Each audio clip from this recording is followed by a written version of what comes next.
እኔ አዎ እኔ ተቀመጭ። አልቀመጥም፣ እንዲሁ በቆምኩበት አውሪ። ጽናት እኔ ሰው ናፍቆኛል። ሰው ሊናፍቅሽ ይችል ይሆናል፣ ግን ደግሞ እኔ ልሆን አልችልም። እንዴት ማለቴ? አንቺ በቃሽ ሶሲ፣ እኔ ለአንቺ ማስመሰልና ድራማ ጊዜ የለኝ። ጽናት አውቃለሁ በጣም በድዬሻለሁ፣ ለዚህም ደግሞ ተጸጽቻለሁ።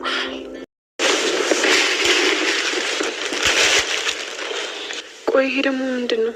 አላውቅም፣ ግን የሁሉ አንቺን ወጥመድ ውስጥ ለማስገባት ነበር ሲላክ የነበረው። ይሄዳለሁ ግን ለሌላ ጊዜያችሁ እንዲስትጣበቁ ማለቴ እንትን ስትሉ ስትፈልጉ እኔን ሂጂ ውጪ ይበሉኝ። እሺ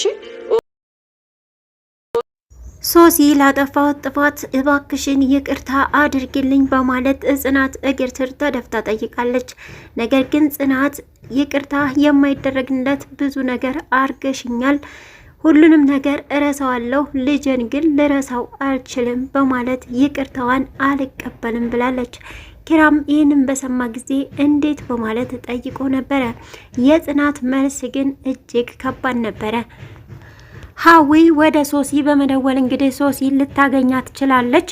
ነገር ግን ሀሳብና ምኞቷ ሳይሳካ ቀርቶ ሴራዋ ተጋልጦባታል።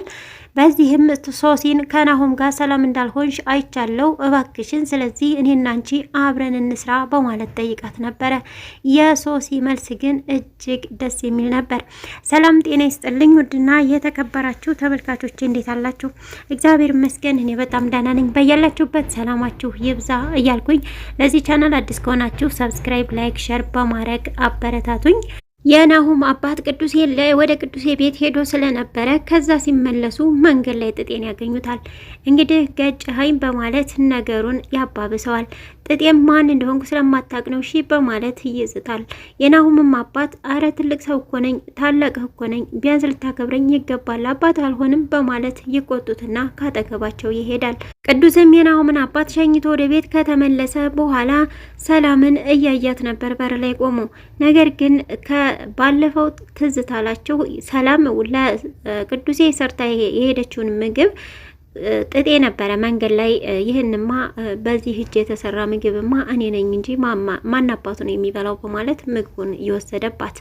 ዛሬ ላይ ደግሞ ያን ጊዜ ስትሄድ ያያት ናቲ ቪዲዮ ቀርጿት ነበረ።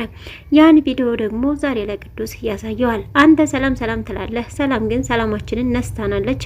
አየኸው ይሄ ልጅ እኔና ቲናን ባለፈው እየደበደበን ነው፣ እሷ ከዚህ ጋር ነው ያለችው፣ ስለዚህ አንተ ደግሞ እሷን ትላለህ በማለት ይነግረዋል።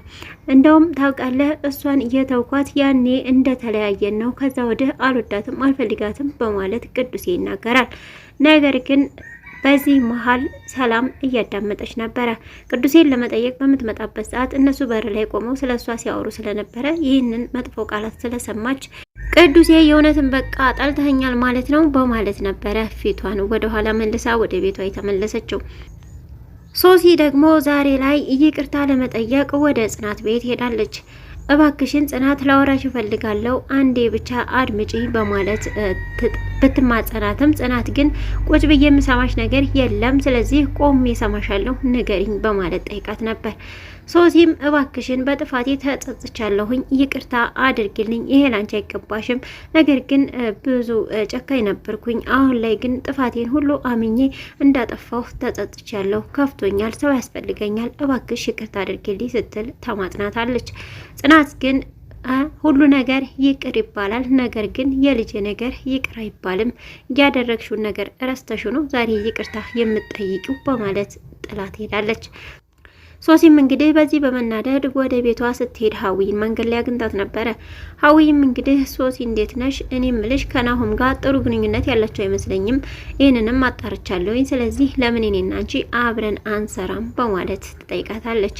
ምንድነው እኔና አንቺ አብረን የምንሰራው በማለት ሶሲ ጠይቃት ነበረ። ምሩን በማለት ስትነግራት በጥፊ በማለት አንቺን የላይ እጅሽን አነሳሽ ብትልም ሀዊ ገና ምን አየሽና ናሆም እንዴት አድርጎ ከዛ ቤት እንደሚያስወጣ አሳይሻለሁ በማለት እንግዲህ ሶሲ ወደ ቤት ሄዳለች። ነገር ግን ሶሲ አሁን ላይ ለናሆም ይሄንን ነገር ብትነግረው ናሆም ያምናታል ወይንስ ደግሞ አያምናትም? በቀጣይ የምናየው ነው የሚሆነው። እኔ ግን እንደሚመስለኝ ናሆም ያምናታል ነው ምለው። ምክንያቱም ከዚች ከሀዊ ብዙ ነገሮችን እያየ ስለሆነ እነሱ ሲመጡባት ትደናገራለች፣ ትደናበራለች፣ ትንቀጠቀጣለች፣ ትደነግጣለች። ይሄ ሁሉ ነገር ስላለ ምናልባት የሶሲንም ሀሳብ ሊቀበላት ይችልና ሀዊን ከዛ ቤት ሊያስወጣት ይችላል የሚል ሀሳብ ነው ያለኝ። ጽናትም እንግዲህ ሶሲ ይቅርታ ስለጠየቀቻት እጅግ በጣም ስለተበሳጨችባት ኪራ ወደ እሷ በመጣ ሰዓት ተናግራው ነበረ። ለምንድነው ወደዚህ የላካት በማለት ነው የተናገረችው። ማንን በማለት ቢጠይቅም ሶሲና በውጪ ደግሞ ሶሲ እዚህ መጣች በማለት ነበር የተናገረው። ነገር ግን በፍቅር አባብሎ ጽናትን ወደ ራሷ መልሷታል። እንደውም ኩሽና ላይ ቁጭ ምግብ እየሰራች ባለበት ሰዓት ኪራ ይሄዳል። ምን እየሰራ ነው ብትለውም እንግዲህ እቅፍ አድርጎ ከላይ ነበረ ያወጣት፣ ማለትም ኮሜዲኖ ላይ ማለት ነው፣ ቢፊው ላይ አንዴ ኩሽና እኮ ነው ያለ ነው በማለትም ብትነግረውም ይሄ ቤት የኔ ነው፣ ስለዚህ ሁሉም ቦታ አንቺን ማግኘት ፈልጋለሁ በማለት ይነግራታል። እንደዛም ሲባባሉ እንግዲህ ቲና ትመጣለች። ቲናም እንግዲህ ስትመጣባቸው ደንግጠው ነበረ። እንዴት አው እንጂ ለሲንግሎችም እያሰባችሁ ምናልባት እንደዚህ ነገር ልታደርጉ ምናምን ስታስቡ ስታቅዱ እዛው ሁኚ ወይም ደግሞ ውጪ ምናምን በሉኝና አባሪ በማለት ነው እንግዲህ ቲናም እየተናገረችው።